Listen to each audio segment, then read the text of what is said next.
Our relationships are so important to us, and we oftentimes want to find someone that we're compatible with, somebody who's more like us, that we have a lot in common. But compatibility is another relationship myth. Compatibility is not what makes for great relationships, but just look at all the ways we try to say, oh, we have so much in common. If you look at dating apps and dating sites, usually what people are saying is what their interests are, what they like to do, the kind of music that they like, the kind of food, the kind of activities that they like, looking for someone else who matches them, that has the same kind of interests, that they would, oh, he likes the same kind of food that I do, he drives the same kind of car, he has the same taste in music, she likes what I like. That's not enough. Compatibility is vastly overrated in relationships. And if we over-focus on compatibility, it's actually a sign of trouble. When people that are in relationships say, oh, we're not compatible, usually they're just saying, we're not getting along. Because compatibility does not make us happy. Compatibility is not what makes for lasting, satisfying, happy, intimate relationships. Because compatibility is transient. It comes and goes. I mean, think about it. Maybe you're taking classes with someone that you're interested in and you have a lot in common. You're at college together, you're taking the same classes together, or maybe you're at work and you have a lot in common with people that are in the same work setting or the same kind of profession.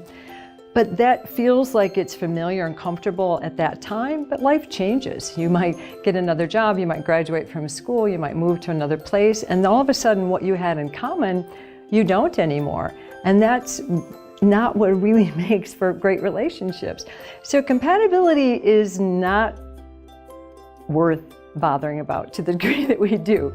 And in your dating apps and your dating sites, there's something else to be thinking about, because the real truth is that really great relationships change over time, and they should. You might have similar interests with people at one point in time, but as you go about your life and you're learning and growing, you might become interested in different things. You might be trying different ways of interests and activities, and that would then make you not compatible, but that doesn't mean you can't be connected or be friends. What's actually more important than compatibility is what we call the law of complementarity, meaning that you can complement one another, not be compatible. That means that you can learn from one another. You don't have to be the same, but your skills, your gifts, what you have, your strengths can complement the other, and you can learn from your friends and from your partners.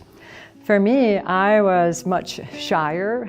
I had a difficult time speaking up. I would listen, but I wasn't much of a talker. And in my relationship, I married someone who is more opinionated. He has an easier time expressing his ideas.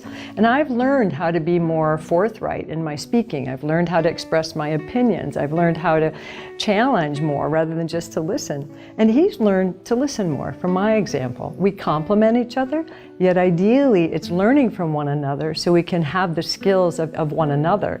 That's way more important than compatibility.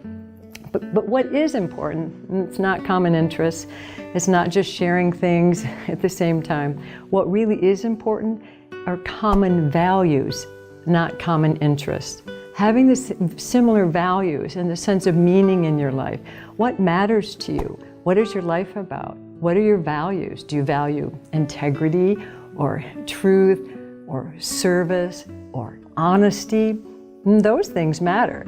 Looking for someone that shares your same values, your same purpose, your same kind of sense of meaning in life, that's worth it. That's something that can grow and create more and more intimacy. Forget compatibility and watch what you're putting on those dating sites and your dating apps, because you might attract someone who's compatible with you, but that doesn't mean that it's someone that can grow with you and really create the kind of closeness that we all crave and that we really deserve. So looking instead for common interests, not common interests, but common values, common purpose, common meaning. That's what really matters in life and in relationship.